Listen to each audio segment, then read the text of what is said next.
today, it doesn't take too long before we head to our Instagram feeds and we can find a clip of someone lifting a ridiculous amount of weight. And when I say ridiculous, I really mean ridiculous. In today's video, I'm going to be giving you 3 tips to show you exactly how you can get strong too.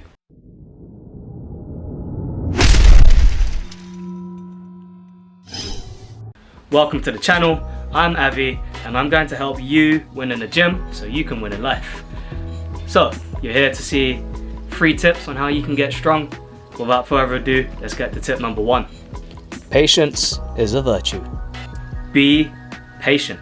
The process of getting strong is a neurological adaptation that takes place because of a calculated stimulus over time. The key point being over time.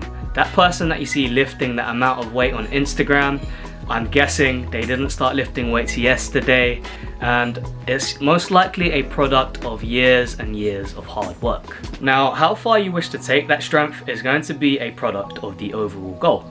For example, a powerlifter needs to be particularly strong at the squat, bench press and deadlift, and performing those for a maximal 1 rep so they can go and kill it at their powerlifting meet. A strong man needs to be just brutally strong so they can be prepared for whatever eventuality or whatever event. I don't know why I'm trying to overcomplicate the words right now, let's keep it simple. For whatever event that might be thrown their way on the day of competition. And bear in mind, not everyone needs to be as strong as a powerlifter or as strong as a strongman. You can just be strong for everyday life, which is also a goal of strength training. And bear in mind that structural adaptations also take place. So we're looking at increased hypertrophy because of strength training. We're looking at increased bone density because of strength training. Which leads me nicely onto tip number 2. Begin somewhere. Have a goal to work towards. Now, I like to view everything on a spectrum. Now, when it comes to the spectrum of strength training, it looks something like this. So we can split this up into 4 categories. The first category being the untrained. They don't lift weights but would like to get into the gym and start strength training. The trained, they've been going to the gym but aren't necessarily experienced. The strong, they've been going to the gym for a while and are stronger or more resilient than the average.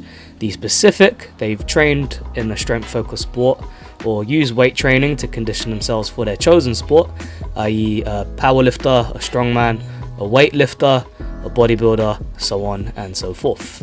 So the untrained might have the goal of just getting in the gym and learning to lift. The trained might have the goal of taking things to that next level and getting stronger. The strong might have the goal of going to compete in a strength-based sport. And the specific might have the goal of qualifying for a national competition and going up against the strongest in the nation. Ego is the enemy. Be humble and don't let the ego take control. Weight training is a luxury, so treat it that way. Not everyone has access to a gym, so if you do, you should be very grateful for that fact. Also, my challenge for you is to find exercises that suit your anatomical structure. So what do I mean by that? Well, do you have the adequate hip mobility or the hip structure that allows you to squat arse to grass without placing tremendous stress on the lower back? Do you have the shoulder mobility that's going to allow you to overhead press without any technical deviations, and again stressing out joints and ligaments that we don't particularly want to stress out? Once you've found the exercises that you can perform efficiently, then your next sort of step should be finding a program or writing your own program. I don't want you to go look for a cookie cutter program. I don't like those, but that's for another video. I want you to find exercises that you can perform. Write a program that prioritizes rest as much as training. Training is a stimulus that we give to the body for some form of adaptation, and rest is where the body has the chance to adapt.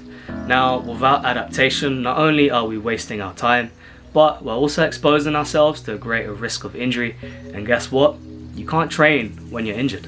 If you prefer to read, then make sure you head over to my blog where I'll be posting multiple times a week. Otherwise, hit that subscribe button, hit the notification bell whilst you're there, and I'll see you in my next video.